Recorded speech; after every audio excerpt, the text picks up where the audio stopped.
What's going on, fellow gamblers, fellow NBA gamblers, even though I'm wearing my Broncos stuff and we're making a comeback right now, but we're recording anyways. Welcome back to the NBA season, 25-26. Dude, it's felt like forever since we've wagered, on the NBA, but we're back. Liam, how are we feeling? Good, mate. Good. Super excited to make some money, but also as a fan, I'm a Spurs fan, and this is the first time we've been good, like where I actually think we will be good since I actually started following. So I started following the year we got DeRozan, and since then it's just been mid after mid after mid. So I feel like I sort of deserve this. So yeah, I'm very excited. So you weren't following during the Duncan, Manu, Tony era? I went for them, but I wasn't like I'd watch the odd playoff game. I wasn't like actually locked in, but I went for them because of Patty Mills and Aaron Bain. So, and then 2019 during school, because the NBA is on here. Like it starts at 10 a.m., goes to about 4. So it's during school time. So everyone had their laptops out watching basketball. So year 10, year 11, year 12. That's when I started to get locked into it and started gambling. Yeah, no, I didn't gamble. That would have been a bad look as a 16-year-old kid in like math class, but not long after I did. But yeah, no, it was I'm really excited. Okay, yeah, I'm hyped too, man. Yeah, your Spurs do look pretty damn good. Harper is probably going to be really, really good. Got a pretty complete team. I like the Cornet edition for sure.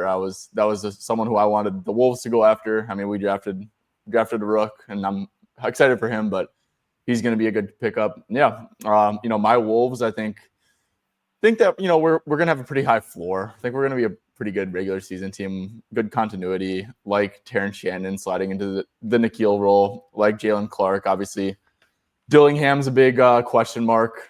And, it's not exactly looking great, but we'll see how he comes along. I know that Liam's like the biggest fucking Rob Dillingham hater in the world. So I don't even want to hear your take on it. Okay. I'm not a hater, but at least I was right, and I've been right for like 2 years. So it's okay. Yeah. Anyway, it should be a good year. Okay, Liam, let's start it off with our first, just like one general take on this NBA season. Could be about anything. Yeah. So mine, I've got 2, and they're pretty linked to each other. So this preseason, watching, I reckon there's been a pretty clear to the eye. A lot of teams playing a lot faster. And they say it every year, like the coach speak every year is we want to play faster, blah, blah, blah. But this year, it sort of feels it, like they're flying up and down. And I know it's preseason, but the pace stat, it does matter because you're also getting a lot of last quarters where the guys who will never play are in, and they do play at a sort of slow pace because they just can't really create much in half-court offense. So put it into perspective, this year, so pace stat, it's like a equation where it shows like how fast teams are playing. It's like number of possessions times something divided by something, but it brings it out. So this year, there are 11 teams with a pace stat of 105 or more during preseason. Last year, there was only 6. So there's a lot of teams playing really fast compared to there's almost double. And it also shows. And I also think it's linked with free throw rate. So this is even more stark. So last preseason, let me get it up. Here we are. Yeah, this one's pretty stark. Last preseason, there was... Oh, God. It's actually bigger than I thought. Last preseason, there was 2 teams that averaged 30 or more free throw attempts per game. This season, there's 10. That's a massive jump. This season, there's 26 teams averaging 25 or more free throw attempts a game. Last season, there was only 12. So there's a massive jump. And I think what I've noticed, I reckon the refs are shitting themselves a bit because the uptick in pace, it's had a lot of guys barreling towards the rim, and a lot of them don't have control. And I feel like the refs, they hate calling charges, so they call a lot of fouls. And I also think they changed the rule where back in the day, last season and before, on any jump shot, if you got the hand after the shot, it wasn't a foul. Where this season they've changed it, so there's a heap more three-point guys being fouled. I remember watching, I think it was Portland Warriors, would have been last week, and Curry had like 10 free throw attempts, and they were all off threes because he just kept drawing because people would keep hitting his hand. So I think this season pace will be up a smidge, and I think free throw attempts are going to go through the roof, which, I actually think is pretty shit for the product. But it's going to happen, and it's pretty important for betting. Yeah, I wonder how long free throw rate is going to stick, just because, it is bad for the product, right? And it is. I know it's always early in the season. Like, this is a thing. Like, where early in the season, they'll call more fouls and stuff. But, ramping up for the postseason, things to that extent. What? Broncos tie. Oh, dude, jeez. Kind of want to watch it. But you've got the ball, 2 minutes to go, down by 3, so you're a chance. Okay, let's hope.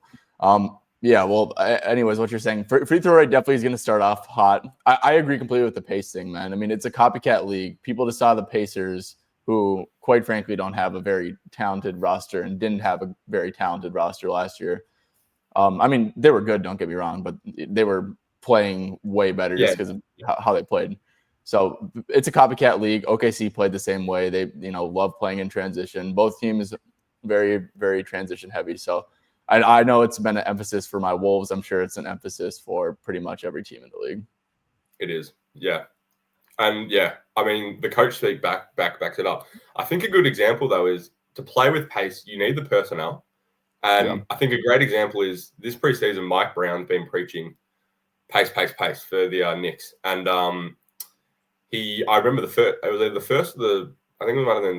first preseason game back in America, because I had a couple games in Dubai against the Sixers. But the first preseason game, they didn't run a play for the whole game.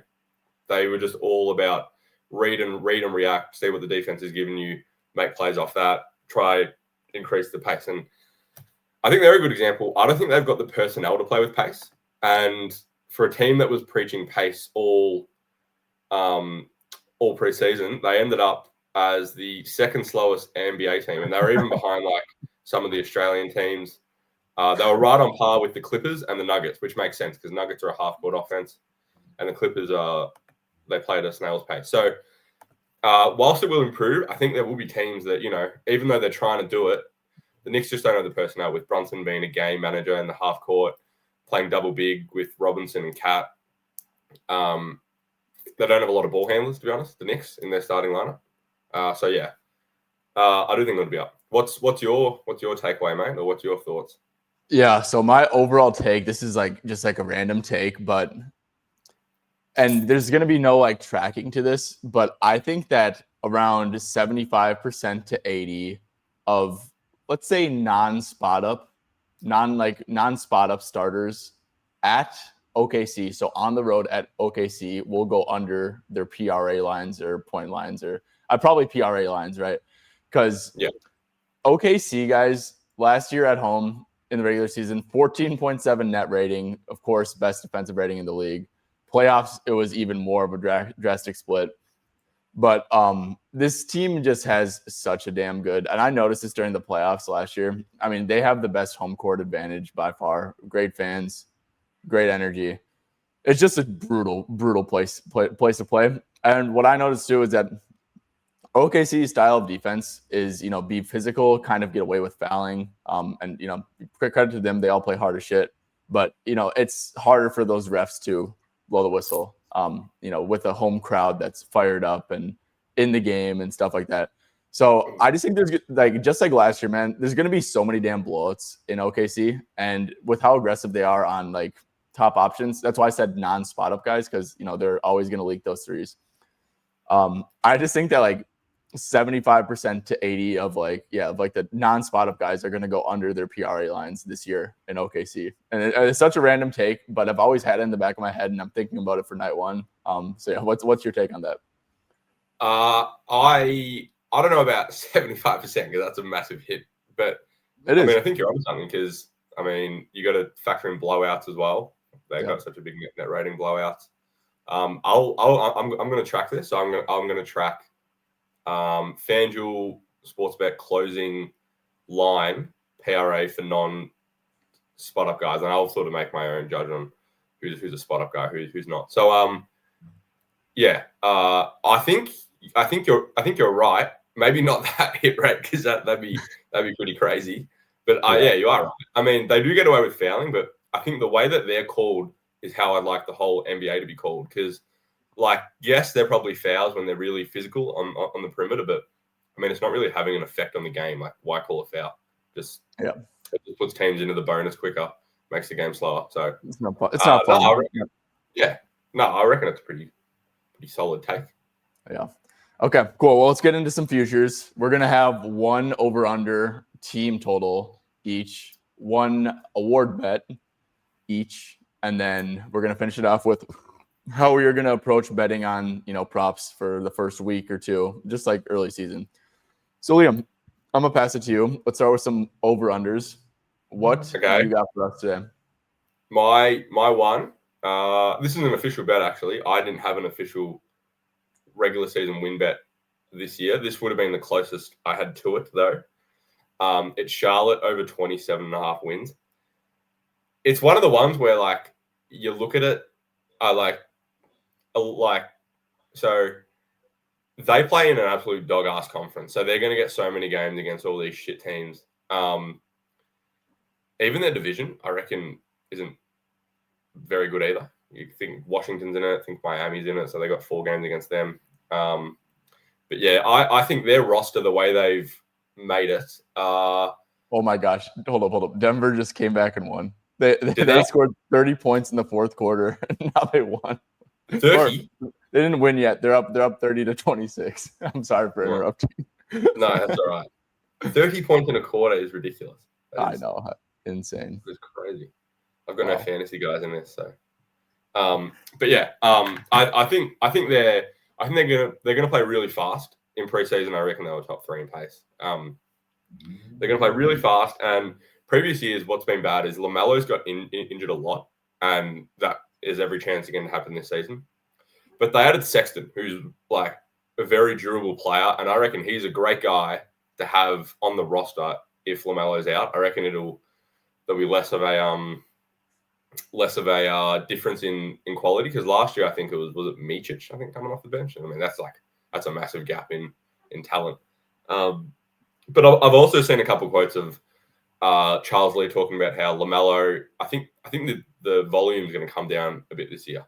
Seen talking about how best team win, and it also makes sense because I mean, like, Brandon Mill's a really good player. I mean, he should be getting a fair bit of it. Miles Bridges should be getting fair bit of volume as well. They got Con Knipple. I really like him. I think he's I think he'll already be a winning impact player as a rookie, just the way he plays.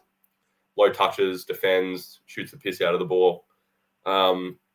Yeah, this just seems to be like, I'd have it like low, maybe 32.5 wins, 31.5 wins. I like it, dude. No, I like it a ton. The whole vibe around the Hornets this year that I've gotten is that, look, this sounds corny, but, they won Summer League. And, there's a lot of their players showing up on the court, like on court side for the games and stuff. Like, dude, it seems like they're genuinely kind of building a culture there with Charles Lee. I believe they'll be getting Grant Williams back too, correct? Not saying that. Yeah. That's just like he's a winning player, in my opinion. He plays hard. He knows his role and stuff. Obviously, that Nurkic for Sexton trade, I have no clue what the hell Utah. They gave a pick too for that. I don't know what the hell that was, but Sexton, I think, he's been a really good player, really efficient, like really, really efficient in Utah. So he's a great addition. Honestly, man, I like their bigs. I like Kalkbrenner. I think he's pretty NBA ready, and I also like Diabate. Diabate is like he's not going to pop in the box score, but he's very switchable. Plays his ass off. Good screen setter. Good rebounder. And, Kalkbrenner, very slow, but he's like a pure drop guy. I like how they have a pure drop center and a switchable center. They're not crazy names or anything, but yeah. And then, LaMelo seems bought in. He's kind of getting to the age where, you might not be able to tell by the tattoos he adds to his body every year, but he seems to be maturing a little bit. And yeah, man, I'm really a fan of the culture. another thing is that, like, yes, this draft class is really good, but they have a franchise player in LaMelo. They have like solid players.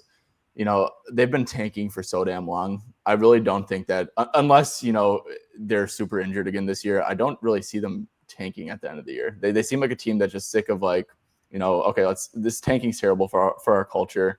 Let's actually, we beefed up the roster a little bit. Let's actually try to like win some damn games. The East is wide open. I think that, any given night they can compete with, damn near any team in the East besides like the top three. So yeah, man, 27.5. That's kind of projecting them to be bottom feeders. I think they'll be competing for a play-in spot. So yeah. I mean, I'd have them on par with Chicago, pretty much. I reckon they're pretty close to each other, and they've got a win total in the low 30s. I think it might be 33.5, 32.5. So yeah. I think it's a touch too low. What team are you going for, Ty? Yep. So I'm going another over on an Eastern Conference team. I'm going with the Pacers over 36.5 wins. I do acknowledge the value Halliburton brings. I think he's very overrated, and you do too. I think he plays the right way, but realistically, I don't think that losing him will be the end of the world for winning 37 games. So 37 games is not a big ask, guys. I mean, the Pacers are one of the most mentally tough teams. They have a great culture. I mean, to play with the pace that they do every single night after night after night, and this is where I give Halliburton credit, right? He's the engine to all that. But look, they're a very well coached team with Rick Carlisle. Yes, they're losing Halliburton. They still have and they lost Turner. Still have Nembhard, man. I really think that Nembhard is not going to be a crazy big downgrade from Halliburton. Look, and they just play the right way. They lost Miles Turner, bring in Jay Huff, who is a worse version of him for sure, but think he can do a lot of things. Think he can stretch the floor. Isaiah Jackson. I'm not going to sit here and argue that like the roster is crazy good, but outside of losing Turner and Halliburton, I think this team was one of the best teams. I mean, obviously they made the damn finals, and now I feel like they're reacting like they just lost like a top 5 player. You know what I'm saying? Instead of like a top 20 player. So look, I think the Pacers are still going to make the playoffs for sure. I think they're going to be closer to 500, like 36.5, dude. Like this is just, I don't really know what else to say besides like, this is not like a big ask, and still have Siakam, of course, still have Nesmith. I think Mathurin is a guy who his game is scalable, right? You ask him to do more on offense, he can do that. Yeah, I mean, they have a ton of great players, but the big thing is, man, it's like the coaching and the culture that they have built. They play hard as hell, play fast as hell. That's instilled in their brains, and playing with pace just is transition basketball is the most efficient form of basketball, and that's going to continue. No, I agree. Definitely lean over. Yeah, I'd love if McConnell was healthy to start the year. That'd be awesome. But I do agree because obviously Halliburton, very good player, pushes the pace, fits the system perfectly. It's also important to remember that he is an absolute cone on the defensive end, and you're getting a massive upgrade defensively with Nembhard and McConnell playing more minutes at guards. It's less times that teams can put Hallie in the pick and roll, which is what a lot of the good teams did. I'm actually probably more concerned about the Miles Turner thing. I think there's a bigger gap between the big man play that's going to be had between Jay Huff and Jackson. But I mean, I think with these two guys, it's hard to like actually analyze it because we've never really seen them have a role. So Jay Huff does seem like he's skilled. I reckon he's a bit of a highlights guy. But yeah, I definitely lean over. I mean, the East is like, it's so bad, and 36.5 wins. They don't the way they play on offense. It's like a system. It's not like star led. I think they're going to be fine. I'd have them at 500 as well, to be honest. Great continuity too. Like you see, like when the Suns make really these. Important. Yeah, you see these Suns. The Suns continuity is really good for floors. Like you see, like the Suns, like just trying to bring in superstar after superstar, and it like they go under their win total by 10 wins, right? Just things that are a team like that as well. Like you've kept the core for a couple of years. Yeah, yep, and that matters a ton. Like just like chemistry and playing together, and just genuinely like liking the person next to you in your locker room and stuff, and everyone knows their roles and stuff. So yeah, I mean, dude, like 41-41. I see this Pacers team winning, like going slightly above 500 personally. I think they're like a 43-41 team, something like that. So yeah, agree. Yeah. Okay, cool. Now let's get into some of the awards. We both picked the same market, so it looks like we both picked the same conference for an over, and now we're both picking the same market. So yep. definitely. So this one, to be honest, I looked at the award markets and there was nothing I really love. This is probably the one if you like put a gun to my head and told me to put a bit of money on it, I would.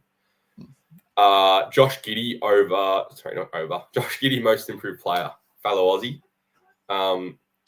I think he's going to have the same usage and touches as he did to end last season. And I mean, after the All-Star break, he was at 21 points a game, 10.7 rebounds, 9.3 assists.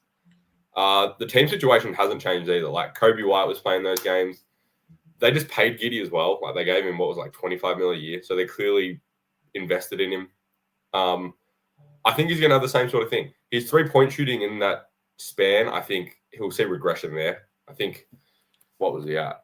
It was something that he won't do it again. He was at 45%. He won't do that again. He does get a lot of open looks though. I think he can be mid-30s to high 30s just because the 3-pointers he shoots, a lot of them are like completely wide open. And I think he's at the stage where he's actually a better shooter than he gets credit for. And he's a better shooter than how defenses scheme for him, especially on wide open shots. And he knows that's his deficiency, and he's clearly worked on it. But yeah, I just think he's going to have 8 touches. And I don't really love anyone in the market, to be honest, this year. Like, and I think I can very easily see him averaging 20, 10 boards and 9 assists. And like his lines for Chicago, Detroit, his points lines at like 18.5, his assist lines like 7.5, rebound lines I think is around there as well. So yeah, I will say though, I think something that will help. I think Vucevic is going to have way less of a role on offense. He looks not great. Wasn't involved much in preseason. On the counter, I think Buzelis will get a lot more touches, which that'll take away from Giddey. But Buzelis isn't. I think he's more of a play finisher. I think you don't really initiate much to him. So at this stage, at least. So yeah, I wouldn't mind a double at Giddey most improved player. Support a fellow Aussie. Yeah, most unbiased bet ever. Well, no, I actually don't like Giddey. So it's actually it might make it even better. Yeah. No, I mean, I think he makes some good points, man. I think Josh Giddey's season-long stats, like he was really like, it was like rough. They had like such a clog at guard last season. It was like Lonzo, Kobe White, of course, he's still there. Like Io just playing a ton. There was a couple, Zach LaVine, of course. I honestly feel like I'm missing out a couple guys too, dude. Like not even gonna lie. There's a couple of the lower end guys who get minutes, like Javon Carter, Taylor Horton Tucker. They get like 5-10 minutes a game. There's Dalen Terry as well, who's a young guy they try to get minutes into. Yeah, I mean they paid him. Yeah, I mean if you look at his lines, 19.5 at FanDuel, and it's also like a thing where like you're right. Defenses still aren't gonna like respect him. It's like they're gonna guard him one-on-one. They're gonna leave him open. 100%. He's another guy. Like Giddey's honestly very similar to Halliburton in the way he just wants to push the pace every single time. Yeah. So, yeah, I mean, like an 18, 9 and 8 or something season would not shock me at all. And, people remember how good he was at the end of the year, but he only averaged 14.6, 8.1, 7.2 last year. And, so, I mean, he could have just like a really big PRA counting stat thing. And, that's kind of what you're looking for like. Yeah, it's a stat. It's a stats award, even though a lot of the time the people who win it, well, not a lot. Like, there's times when people genuinely improve as a player, but there's also times when it's just they're the same player. They just got a bigger role and they're putting up bigger numbers. So there's another thing I want to touch on that I like about it is I reckon Kobe White is a trade candidate during the season, and that'll also help as well. So you might even see similar where to start the year, first half he might average like 18, 8 and 8, and to end the year, which is also when it matters for most improved, because it's fresh in the voters' mind. He might be at like 21, 10 and 10. So, I like it. I think it's worth a couple bucks. Yeah. I don't think it's. I think he's I think it's such a joke that Amen Thompson is the favorite for most improved. Like that's actually I think that's the worst future bet you can make, dude, because his counting stats like genuinely are probably going to get worse. Like, like I mean, I don't even know if it's a guarantee that like his counting stats get better. Like seriously, like I think he'll get more ball handling usage, but I think his field goal attempts will drop. Yeah, it just depends how teams defend Houston, because there's some teams who want him with the ball. So it just depends. Yeah. So it's like, I mean, maybe Thompson goes, Thompson maybe averages like 15, 8.5, and 5 assists or something. And he averaged like 14.1, 8.2, 3.8 last year. So, I mean, unless he like seriously can magically shoot somehow, I just don't see it, bro. I think that's like actually such a terrible bet. Yeah. Okay. I am going with, keeping on my Pacers wagon, I'm going with Nembhard to win the most improved. So TJ McConnell's out to start the year. And for the most part, I think that, their minutes, I mean, yes, McConnell's going to play, but it's going to be him off the bench still. And they'll share the court for like a few minutes and stuff. But if you take off McConnell and Halliburton last year, Nembhard per 36 was around like 18 and 9. I mean, the thing with Nembhard is that his role is like so damn different. And Liam, if you remember, like when Halliburton got hurt in that Celtics series a couple of years ago, like Nembhard was like averaging like 20 and 9 for the last couple of games. Obviously a very small sample size, but he can, he has a good mid-range game. I wish he shot more threes. Hopefully he's, actually preparing to be like a first option this offseason. But it's how they play. They're like, it's just how the Pacers play. They give it back to their point guard, and he like breaks down the defense, kicks it out, et cetera, et cetera, et cetera. So look, Nembhard, the thing is with Nembhard is like I think he's probably going to average like 15, 16 a game, and probably like 7.5 to 8.5 assists. I think he's like, and it's just going to be a massive, massive jump. And that's like assuming he didn't even like really improve much as a player, because it is, year 4 for him now. Like I said, he's coming into the season knowing that he's a guy. I'd hope he'd be more willing to take threes than he has been in the past. But I mean, Nembhard's coming off of a year. Like people, he's so damn good in the playoffs every year that like people forget that he averaged 10 on the dot and 5 assists. Yeah. I mean, his numbers are going to go up like crazy. So also, if you get like if I'm right on my Pacers take and like they're still a really, a solid team, maybe they actually win like, 44 games or something, like they avoid the play-in, something to that extent. I don't know if that's like super probable or anything, but I think it's definitely in the range of outcomes. Like that will get them buzzed too. It's like, wow, Nembhard, just like this dude is like playing so good. He's averaging like 16 and 9. I could think that there's some buzz, and he just kind of has like people know him due to like people envision him as like a playoff dog. So he's not just like some no name that's coming out of nowhere too. So I think maybe that could help a little bit with the voters just having some familiarity, I guess. But yeah, man, he's going to see a massive, massive jump in stats, and it helps that McConnell's out to start the year too. He's kind of old, hamstring. This kind of goes against my Pacers bet, but who knows how he's going to come back from that. Yeah, no, I agree. I reckon it's a shout. I will think he'll have to average more than 15 a game to win, to be honest. Like, you don't really see many guys winning this award. Dyson did. Yeah, but I think that's because he was like, I think people felt bad because he wasn't winning defensive player, and he was just so elite as a defender. But I think Dyson is an interesting one. I think that's another example of like, sure, he maybe got a little bit better as a player, but it was actually the first season he's ever had a role in a rotation. So but yeah, no, I like it for the odds. I like it. That'd probably be my second or third pick from what the odds are showing. I back it, and if Pacers are good like you think, that can only help.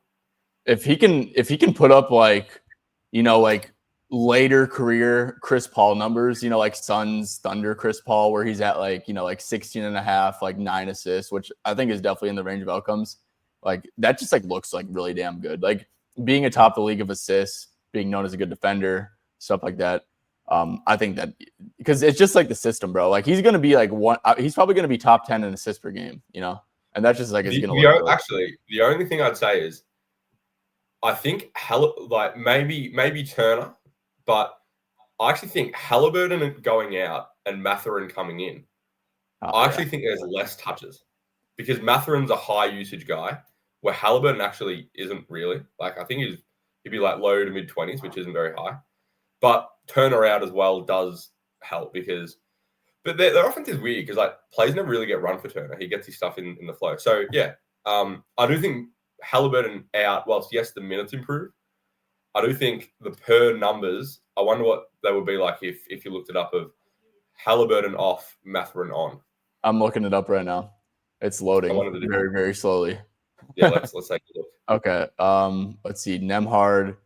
Yep. Points drop to assists go up to around 9. Which makes sense.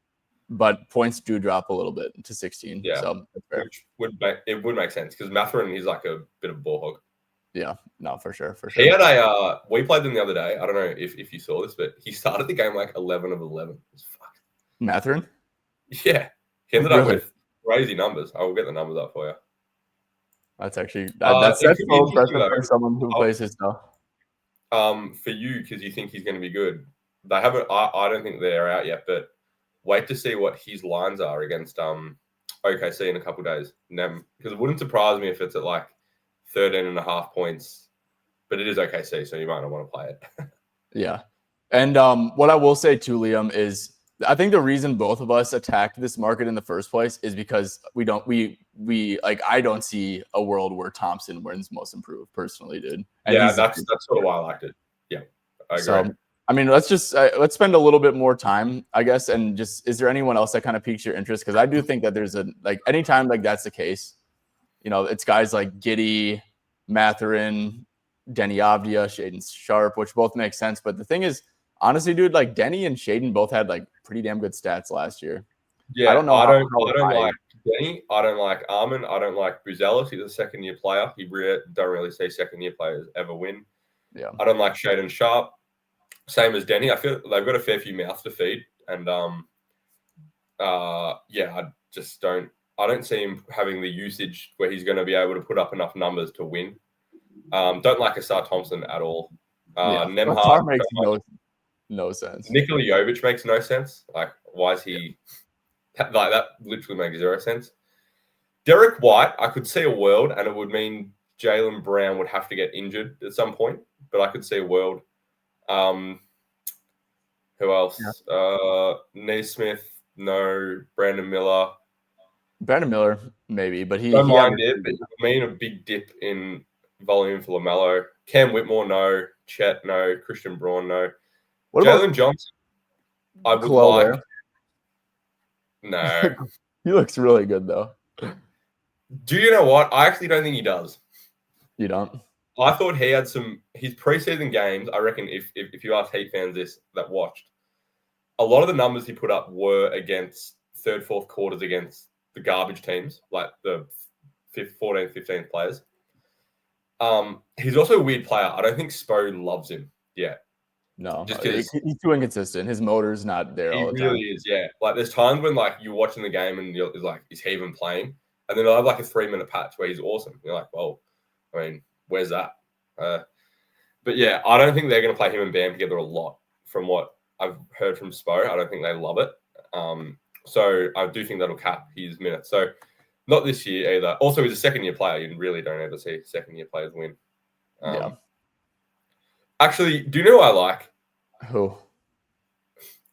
I actually don't think this is biased. I like Wemby at plus 4,500. I kind of do too. I feel like this is like a force an award to Wemby type year. 100%, because he probably won't win the MVP because Spurs aren't good enough. But yeah, I think he'll average 27, 11, 4 to 5 assists, 4 blocks, like a ridiculous stat line. And I think Spurs will be good, but not good enough for him to win the MVP. So I think, and this is a year where it wouldn't surprise me if there's no like clear guys. So he just ends up winning. And you could even make it in a case to take the depoy away from him, because if OKC has like a historically good defense again and Chet plays enough games, it's like, it's kind of a joke that no one on OKC won the award last year. You know what I'm saying? Like with how damn, it's like, okay, we owe them a depoy. You know, you could. I do think the same could be said about Wemby though, because he was gonna win until he got a blood clot. So there might be people thinking, "Oh, he should have won it last year." Yeah, but also like I mean, Chet is gonna have crazy defensive numbers. Like not as good as Wemby, obviously, but you know. Yeah, for sure. So Yeah, I'm looking I down. like that Wemby shout. There isn't many this year, is there? I reckon what will happen, there'll be an early season guy get injured, and then from there, that's when, if you're quick enough, you can make a bet on someone who's going to have more of a role. Yeah, for sure. But yeah, I like that Wemby shout. I think that's like, I think it's, you know, way better price than a lot of like guys that I would take him over a lot of guys that are like in the low, like the 2000 range and stuff. And he's 5-1. So, or 5-1, 50-1. Broncos won. Let's go. Won by a point. What a oh wow. What the hell? So oh my god. We shouldn't have recorded right now. No, you missed a 33 points in the last. That is crazy. Yeah, go on. Wow. Okay, Liam, the last part of this video is how we are approaching betting, you know, in specific the first week, but I guess just like, you know, the first couple weeks in general. I'll actually go first here because I think we're going to have a pretty similar take, but I feel very, very strongly about this. It depends what type of bettor you are. If you've been betting NFL and you come in guns blazing betting NBA and you do anything outside of bet, you're not ready to bet the NBA at high volume. I know you have been keeping up with beat reporters. I know you have like been, you know, you made your own Twitter list that you need to share with me, by the way, with all the beats. And you've just been on top of stuff. You've been tuned into preseason and stuff, you know, identifying pace trends, usage trends, things to that extent. You're ready to bet on the NBA. And if you came out guns blazing, I would, you know, say, you know, you probably should, because you might have an edge at the start of the year. Me, I've been pretty locked in with NFL. I love betting with data points. I love seeing scheme. I realize how much of an edge scheme and like on-off splits are. And, you know, just betting with injury news is. That's kind of my way of betting personally. So like I'm a guy who takes advantage of injury news. I think I'm a guy who, you know, loves seeing a big sample size. I love seeing some head-to-head data here and there. I love as much data points as I can get from the NBA and seeing some film, even stuff like that. So I think, me personally, not even I think, dude, I know I'm not going to have big volume at all to start the year. I like my data points. I also want to acclimate some time to NFL, but my personal recommendation to people who have been betting NFL, or people, if you're tailing a bettor who has been betting NFL and they come out guns blazing, that's probably not a good sign, man. So I think that tread lightly, use data points. Props madness is a massive edge, and you know, it needs time to, you know, for the data to be in the system. So that's all I'm personally thinking about it. What about you? So yeah, like you said, I've been like really locked in this preseason. Beat writers, all that. I feel like I'm really ready, and I still will have probably really low volume to start the year, just because, one, what happened in preseason doesn't mean it'll correlate to the season. Two, in the last 2 years, I've been at 9% return on investment plus from January onwards. And last year I had a fucking mare to start. I was like minus 25 units after 3 months. The year before that, I was only plus 20 units after like 2.5 months. And then I finished the year plus 110. So like a 90 unit swing in 3 months after that. So the way I bet, I'm very similar in that I bet on a lot of that sort of stuff, which the more data you have, the more film you have, all that sort of stuff, the easier it is to bet. So yeah, I've implemented a couple things to help, but I'm going to be the exact same. I'm going to tread really lightly to start the year. Yeah, and exactly everything you said, I pretty much echo, to be honest. Yeah, 100%. NFL, I'm the polar opposite with NFL. I think that because like literally like, you know, I'm spending a good chunk of my like summer just like consuming podcasts and stuff. Like if I'm going for a walk, like good chance, and it's like July and on, like good chance there's an NFL podcast in my ear with, you know, people who do this shit for a living, like talking about usage and coach speak and stuff like that, and who's improving, and, you know, just things to that extent. So like, because I'm not betting baseball, right? So yeah. And NBA is such like a big season, man. Like it's way different from NFL. Like there's only 16 weeks or 17 weeks in the NFL, 18. But Yeah, man. There's so many damn games, dude. There's no reason to put yourself in a hole because I've been in the hole to start the season. I know you have last season. It's not a good feeling. So tread lightly until you're confident, you have an edge. And I don't really know how much of an edge I have early season, to be honest with you. So I'm gonna tread lightly, pick a couple spots here and there that I like. But yeah. I'll probably be the exact same. Any other last second advice you got from anyone this NBA season, or any just overall statements? Any advice? I've got a bet. Do people want to bet that I've posted? Yeah, let's do it. All right. So I've got two, which I actually posted for free in my Discord, but one of them was Charlotte, Brooklyn over 222 points. There's no point even giving that out. That's now up to like 226.5. So no point giving that one out. But I really like Cleveland +4 against New York. You can find +3.5, +4.5. I'm happy with both of them. I really did not like what I saw from New York in preseason. They didn't look like they knew what they were doing. There's a bunch of injury stuff as well. Like Josh Hart, not sure if he's playing, missed all preseason. Mitch Robinson, he's been on the injury report. Kat and OG. So their last game was against Charlotte. It was on our Saturday, which is your Friday. That was meant to be a full dress rehearsal. So Brunson Bridges, they played into the 30 minutes. So the fact that those guys didn't play that game, I think is a sign that they actually weren't right. Because you like they haven't played, right? So they're going into a season with a lot of weird injury stuff, a new system, playing with pace, but it's not really working. I just don't think they looked good. I watched them against your Wolves. I think you they looked like that shit. game. I thought both teams looked pretty bad, but Knicks did not look good at all. And on the contrary, I like what I've seen from the Cavs. I think Mobley's taken a leap. He looks much better. DeAndre Hunter is a guy who I just looked at his betting line, and it's higher than I thought it would be. The books are onto it, but he's a guy who during preseason, all like the Cavs beat writers, all the players were saying he's the MVP of preseason, of like the runs, all that sort of stuff. And I mean, preseason he looked really good, like really, really good. So yeah, if this was, I've probably got this closer to a pick'em, maybe New York +1.5 pick'em. So I think you're getting a couple points of value, which I really like. But yeah, so I reckon that's a good one.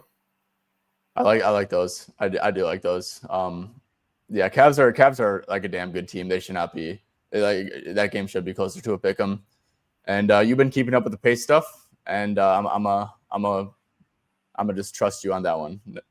Oh well, I think it'll be you won't. I don't think we'll see a Charlotte total low 220s for the rest of the year. Is how I'm looking at it. Charles Lee's like a modern coach too. He likes doing stuff like that. Looks like the limits are finally starting to slightly go up a little bit on FanDuel, so that's good. Let's see if I can get 100 down on an assist prop yet. I doubt it, but not yet. No, which not is yet. Tough. You'll have to wait another day, maybe even the morning of. Yeah, so we'll see. But yeah, props should be coming out very, very soon.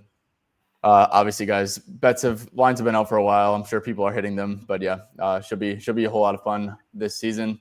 And Liam, thank you for joining. It's always great talking hoops. Make sure to go check him out on X at OzBets. And yeah, Liam, is there any final words you got? Best of luck to everyone. Best of luck to you, Ty. I think we're going to be doing this weekly at some time. We'll figure out. So yeah, look forward to jumping on again and chatting some hoops. And hopefully by the next time we talk, Spurs have won more games than they've lost, and Bulls have won more games than they've lost. Let's hope, or else we might be on tilt. Well, we're playing the Pelicans in the net, so if we haven't, fuck. Yeah. All right. Well, thank you guys for tuning in. Best of luck on the NBA season. It's going to be a blast. So yeah, peace out. You guys have a good rest of your day.